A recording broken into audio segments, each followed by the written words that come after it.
Bonsoir à tous, vous regardez l'essentiel week-end. Ensemble, on va revenir sur les principaux temps forts de ce vendredi 15 mars et ça commence avec le premier tour de l'élection présidentielle en Russie, un scrutin sans grand suspense.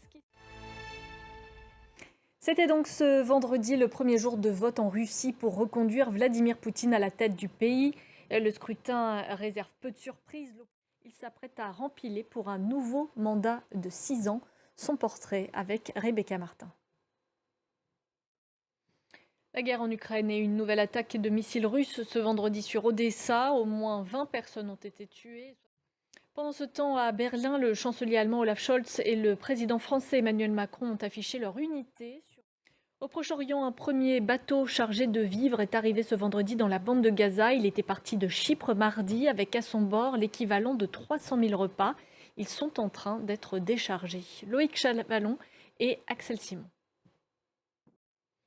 Sur le plan diplomatique, les négociations sont toujours en cours pour tenter de parvenir à une trêve. Une délégation israélienne est attendue au Qatar pour de nouvelles discussions. Ce vendredi, le Hamas a de son côté infléchi sa position et fait une nouvelle proposition, mais elle a été rejetée par l'État hébreu. Les précisions à Jérusalem de Claire Duhamel. Au Sénégal, l'opposant sénégalais Ousmane Sonko a fait sa première apparition devant la presse au lendemain de sa sortie de prison. De toutes les révolutions du printemps arabe, c'est celle qui a le plus triste bilan. 13 ans jour pour jour après le soulèvement populaire contre Bachar al-Assad, le pays compte plus de 500 000 morts et des dizaines de milliers de disparus. 6 millions de Syriens ont aussi été poussés à l'exil et autant ont été déplacés.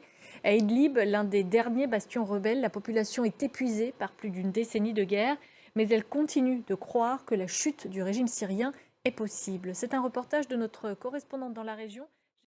C'est la fin de ce journal. Merci de votre attention. L'information continue sur France 24.